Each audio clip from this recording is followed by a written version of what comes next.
ఇప్పుడు మనం relative pin గురించి తెలుసుకుందాం. ఇక్కడ చూడండి, వాళ్ళ కింగ్ అనేది ఇక్కడ ఉంది, నైట్ అనేది ఇక్కడ ఉంది, మన రూట్ ఇక్కడ ఉంది.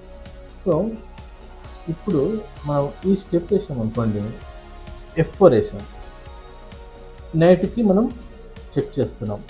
ఓకే, ఈ నైట్ తప్పించుకోవడానికి వీలు లేదు, ఎందుకంటే ఇది వాళ్ళు కనుక మూవ్ చేస్తే ఇది డైరెక్ట్ ఇక్కడ చెక్ ఉంటుంది.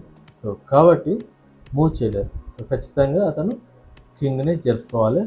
ఆ నెక్స్ట్ స్టెప్లో మనము పాన్తోని మనం ఆ నైట్ని క్యాప్చర్ చేస్తాము. ఓకే, వాళ్ళు ఇలా క్యాప్చర్ చేస్తారు, మనం అలా రూట్తో క్యాప్చర్ చేస్తాం. సో ఇది ఒకటి. ఇంకొక ఎగ్జాంపుల్ ఇక్కడ ఇప్పుడు చూడండి, కింగ్ అనేది వాళ్ళది ఇక్కడ ఉంది. సో మన క్వీన్ అనేది ఈ G లైన్ మొత్తం క్రాస్ చేస్తుంది. ఇది మొత్తం అంటే G8లో ఉన్న కింగ్ని అదే లైన్లో మన క్వీన్ ఉన్నది.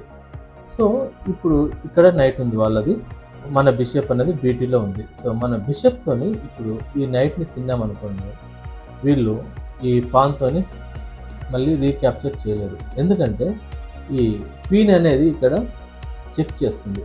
ఈ పాన్తో కనుక మన బిషప్ని క్యాప్చర్ చేస్తే అది చెక్ ఉంటుంది, కాబట్టి ఇది ఇంపాసిబుల్. ఓకే, ఇది ఒకటి ఎగ్జాంపుల్.